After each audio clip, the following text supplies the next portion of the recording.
Assalamualaikum warahmatullahi wabarakatuh, sahabat curhatizen. Oke, kita akan menyimak sebuah kejadian-kejadian ini menjadi curhatan masyarakat dan kita bagaimana harus mensikapi dengan bijak ya teman-teman. Yang pertama ini ada kasus miris kiai di Magelang jadi tersangka kekerasan seksual seorang kiai. Saya akan mengambil kasus dari orang-orang terkenal, orang-orang yang ternama ya, tokoh agama, tapi dia terjebak dalam kasus seperti ini. Kemudian yang berikutnya lagi, pimpinan ponpes pondok pesantren cabul divonis 15 tahun. Itu dari udah jadi vonis ya. Ini terjadi di Demak. Kemudian kiai diduga cabuli santri, polisi lakukan olah TKP. Nah, ini di Jember. Kemudian ini santriwati diduga korban pencabulan di visum ya. Nah, ini kejadian seperti ini di pondok pesantren oleh para kiai ya. Di sini saya tidak akan menyudutkan kiainya ya. Ini kita malah akan mengambil analogi. Ini seorang kiai. Kiai itu udah kurang apa ilmunya? Ilmunya udah luar biasa tinggi.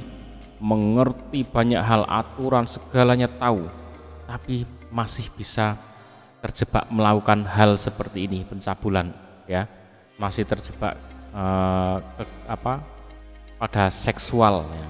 Nah, ini teman-teman, yang kiai saja bisa seperti itu, apalagi orang biasa ya.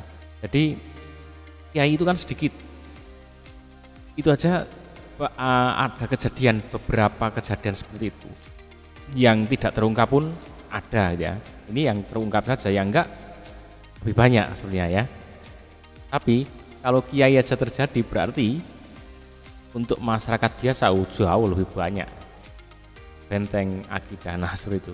Jadi kalau kiai aja terjadi, orang biasa jauh lebih banyak. Nah, ini pelajaran untuk kita semua.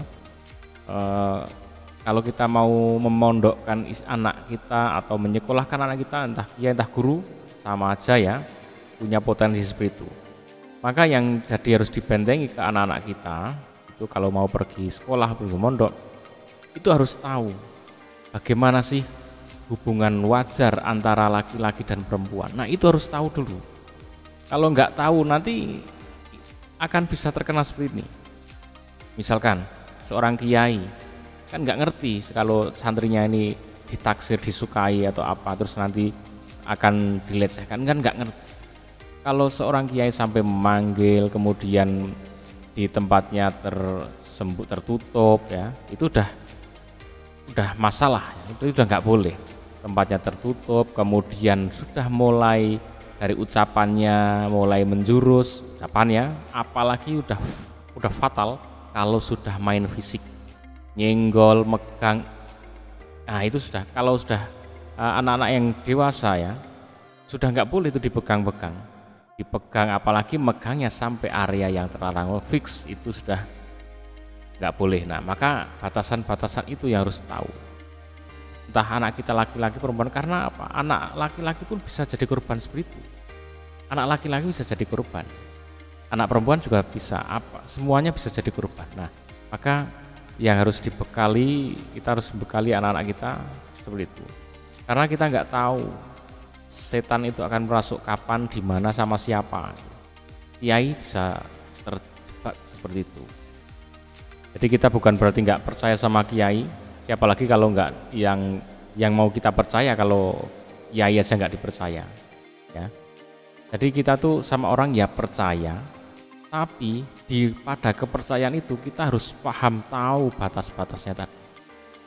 Jadi kalau orang ini dipercaya nih, ya ini dipercaya, tapi kok anak kita nih dibekali, kok ternyata dia megang-megang, sudah fix, selesai.